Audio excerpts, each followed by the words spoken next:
Hey guys, welcome back to my channel. Today I'm quickly going to show you two different ways on how I season meat when I'm about to cook it, or how to make meat stock. So I don't think I do it differently to anyone else, to be honest. I just normally use any ingredients that I have in my kitchen cupboard that made sense at the time that I'm cooking.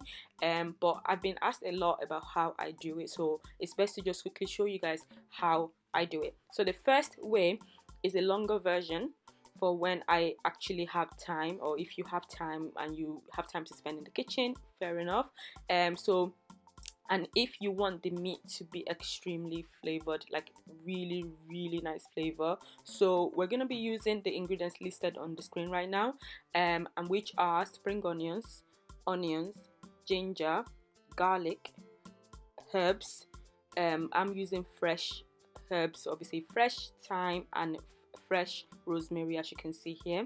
But obviously it's up to you and what your favorite herbs are, but I think these are the best ones for when you're cooking your meat.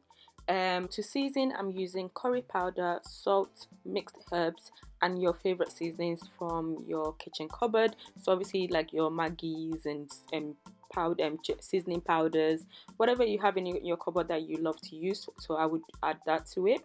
And what I normally do is blend the onions, garlic, ginger until it's smooth, or you can blend the fresh herbs with it as well. It doesn't really matter how you do it, but as long as the onions and garlic and ginger are blended until they're smooth.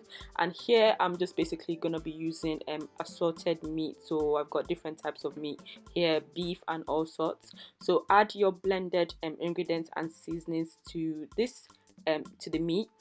Mix thoroughly, and we're just gonna cook it without water.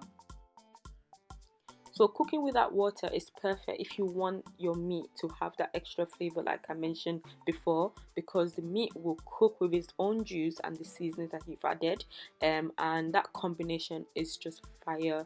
I mean, like, it's delicious.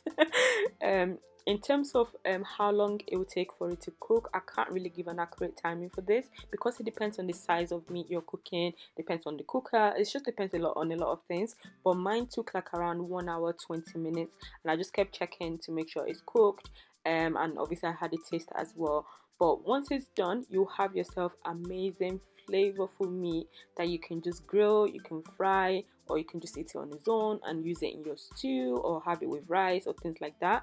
And the meat stock as well will be so delicious that you can use for your other cooking as well, so for your jollof rice, your stews, your soups, etc.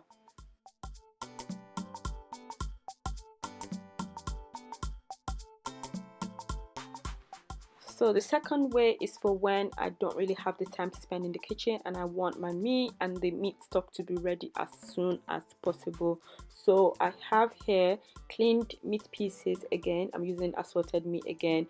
Instead of blending my herbs and all the ingredients that I blended at the first version, I would just be adding it straight to the meat. We don't have time to be blending. We don't have time to be trying to make it all, we don't have the time.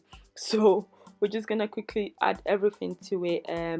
Firstly, I'm adding some garlic cloves, onions. I'm using two different types of onions here, but that's because I ran out of white onions whilst I was filming. Normally I use white onions for my meat and for the stock. Add small amount of ginger, obviously this is optional. Add some seasonings like dried thyme, curry powder, and some of your favorite seasoning powders and cubes, and then we're gonna add some salt. Mix it all together, thoroughly all together. Oh, and also I forgot to add some bay leaves. This does wonders to your meat stock as well, so add bay leaves to it as well.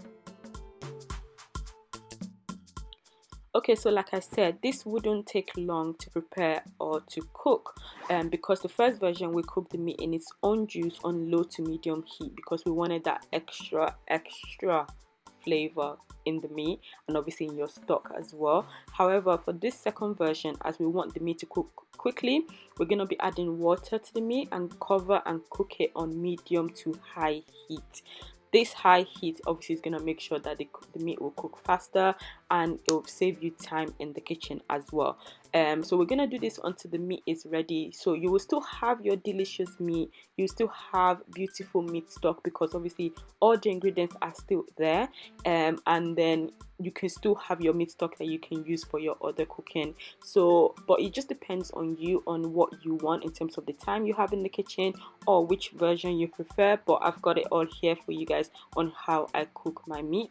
So these are the two ways of cooking the meat and making meat stock. Hope I've been able to answer your questions, and if you have any more questions, please do let me know in the comment section below. And thanks so much for watching, guys, and I'll see you guys next time. Bye.